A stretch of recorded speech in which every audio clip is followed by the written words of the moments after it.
Durante siglos, millones de personas han afirmado algo con total seguridad: la Biblia es palabra de Dios. Pero rara vez nos detenemos a preguntar qué significa realmente esta frase, porque decir que un libro es inspirado suena poderoso, suena con fe, suena bonito, pero aquí surge una incomodidad inevitable. ¿Cómo sabemos que cuando leemos la Biblia no estamos escuchando simplemente a hombres religiosos de otra época? ¿En qué momento un conjunto de escritos pasa de ser literatura antigua a convertirse en la voz misma de Dios que dirige tu vida? Porque si la autoridad de la escritura depende de nuestra aceptación, entonces es negociable. Pero si la autoridad de la escritura proviene de Dios, entonces somos nosotros los que quedamos bajo juicio cuando la ignoramos. Así que antes de hablar de fe, de obediencia o de doctrina, tenemos que enfrentar una pregunta que es muy básica y también una de las más difíciles de a veces entender.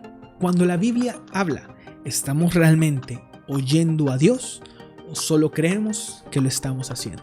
La autoridad de la escritura significa que todas las palabras de la Biblia son palabras de Dios, así que no creer o desobedecer cualquier parte de la escritura equivale a no creer o desobedecer a Dios mismo. Y mi hermano, esta afirmación no se basa simplemente en lo que tú sientes o en cómo sientes, no. Se basa en cientos de declaraciones bíblicas donde la escritura se identifica explícitamente como la voz de Dios. Cuando uno se acerca al Antiguo Testamento, por ejemplo, se encuentra con una frase que aparece constantemente y es esta de por aquí: así dice el Señor. La encontramos cientos de veces y funcionaba para en ese momento poner un sello. Es decir, cada vez que un profeta pronunciaba así dice el Señor, se entendía que no estaba hablando por sí mismo, sino transmitiendo directamente la autoridad del Rey soberano de Israel, es decir, Dios mismo. Por eso pasajes como Números 22:38, Jeremías 1:9 y muchos más funcionan como ejemplos donde el profeta es literalmente la boca a través de la cual Dios habla. La idea se repite en otras fórmulas características. Por ejemplo, Dios habla a través del profeta. Textos como 1 Samuel 1:18, 1 Reyes 13:26 muestran cómo la palabra del profeta se entiende como palabra misma de Dios. Por lo tanto, rechazar al profeta era rechazar a Dios. En otras palabras, dentro del Antiguo Testamento existe un registro escrito que se presenta muy explícitamente como palabras de Dios, y este registro constituye secciones enteras de todo el canon bíblico. Ahora, el Nuevo Testamento confirma esta comprensión. El texto clásico es 2 Timoteo 3:16, donde dice: toda la escritura es inspirada por Dios. La palabra griega que Pablo usa es muy importante. Cuando dice escritura, dice grafé. Y este es un término técnico que describe siempre a los textos del Antiguo Testamento. Cuando Pablo habla de la Sagrada Escritura o Sagrada Grafé, como ya había mencionado en 2 Timoteo 3:15, se refiere a los libros judíos reconocidos como palabras de Dios inspiradas de manera única. Para Pablo, los escritos del Antiguo Testamento no solo contienen palabras inspiradas por hombres, sino que son enteramente inspiradas por Dios.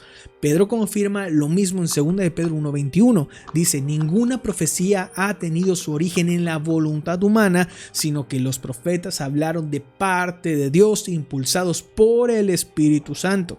Démonos cuenta cómo pone a Dios como el total centro de atención y el humano queda desplazado, porque lo que va a hablar es palabra misma de Dios, no tiene nada que ver con el humano. Eso es muy importante a siempre tener en cuenta cuando leemos la Biblia. Esto lo que quiere decir es que Pedro no niega la participación humana. Él mismo admite que los profetas hablaron, pero afirma que la fuente última de la profecía es la acción del Espíritu Santo, no las palabras del autor, es el Espíritu Santo. Así, para Pedro, todas las profecías del Antiguo Testamento son palabras dichas por Dios mismo. Jesús también respalda esta perspectiva. En Mateo 1:22 se cita a Isaías 7:14 como aquello que el Señor había dicho por medio del profeta. En Mateo 4:4, durante la tentación de Jesús, responde al diablo: no solo de pan vivirá el hombre, sino de toda palabra que sale de la boca de Dios. Y ahí está citando Deuteronomio como palabra divina. El hecho de que Jesús pueda atribuir a Dios cualquier pasaje del Antiguo Testamento, incluso aún sin una marca profética, muestra que para él la totalidad del texto es palabra de Dios. Hasta aquí, mi hermano, la conclusión es más que evidente.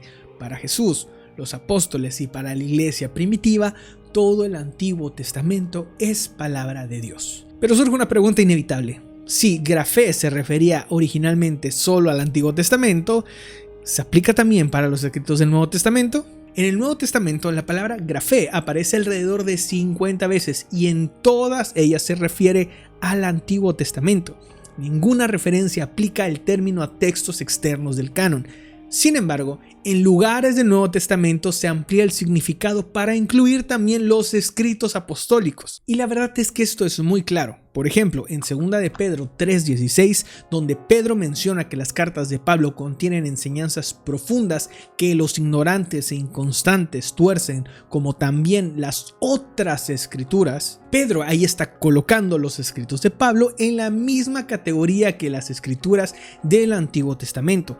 El término escritura solo podía aplicarse a textos considerados como inspirados, es decir, como palabra misma de Dios, por lo que Pedro está reconociendo que las cartas de Pablo tienen ese mismo estatus. Pablo también hace algo similar en 1 Timoteo 5:17, cuando cita dos textos, primero Deuteronomio 25:4 y luego Lucas 10:7, y él declara en ese momento: pues la escritura dice. Esto muestra que ya en tiempos de Pablo, partes del Evangelio de Lucas eran tratadas como escritura inspirada. Este movimiento interno dentro del Nuevo Testamento constituye evidencia directa de que la iglesia primitiva reconocía la voz de Dios en esos libros desde ya muy temprano. Los pasajes que venimos considerando muestran que los primeros cristianos entendieron que se estaban añadiendo nuevos escritos a la categoría especial de textos llamados escritura o grafé, es decir, escritos que poseen el carácter de ser palabra misma de Dios. Y si un escrito del Nuevo Testamento pertenece a esta categoría,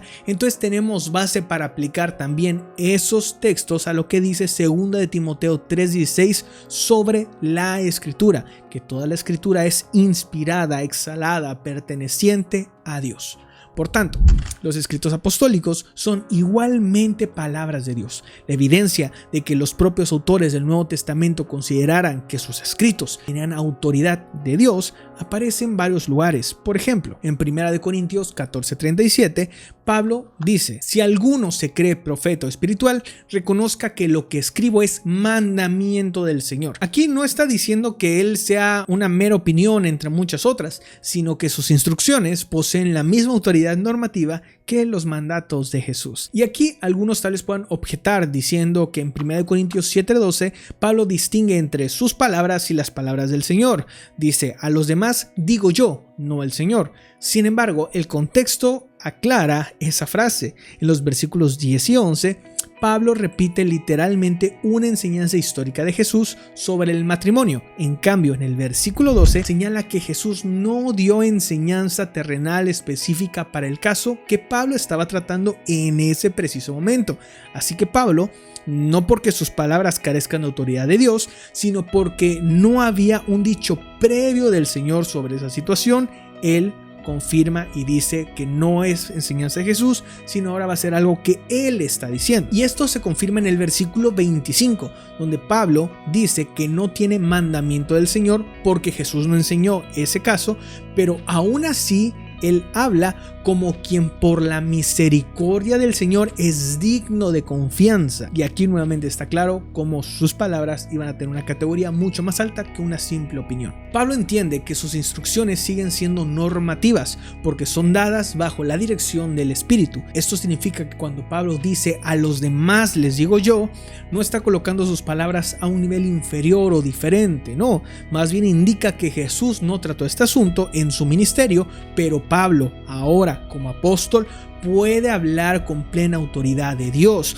Por eso puede dar normas éticas que afectan a toda la iglesia, una autoridad sorprendentemente fuerte. Y que por cierto, si tú eres parte de la iglesia, mi hermano, hay que seguirlas. Y es así como esta comprensión se conecta con las palabras de Jesús en Juan 14:26, donde él promete que sus discípulos, que el Espíritu Santo les va a enseñar todas las cosas y les hará recordar todo lo que Él ha dicho. Todas estas promesas y muchas otras no son generalizaciones. Jesús está instruyendo a los apóstoles, los está capacitando a que, porque ellos iban a escribir el Nuevo Testamento, por lo tanto tenían que recordar todas las enseñanzas y también tenían que tener esta interpretación autorizada de su obra, no por su entendimiento, sino por lo que Dios iba a obrar a través de ellos. Todo esto muestra que los propios autores del Nuevo Testamento sabían que estaban comunicando palabras inspiradas, que no provenían simplemente de su juicio humano, sino que del Espíritu Santo salía cada una de esas palabras. Así, la categoría de escritura se estaba expandiendo en su tiempo real a medida que los apóstoles escribían, y la iglesia primitiva reconoció perfectamente esa autoridad. Todo esto que te digo no tendría sentido alguno si no estamos seguros de cuáles son los escritos inspirados. ¿Qué tal si alguno faltó? ¿Qué tal si alguno de los libros del Nuevo Testamento no debería estar ahí? Pregúntate, ¿cómo podrías estar seguro de que tu Biblia tiene los libros indicados y no de más y no de menos? Bueno, para responder a esa pregunta te dejo este video de por aquí para que puedas comprobarlo tú mismo y nos vemos por allá. Bendiciones.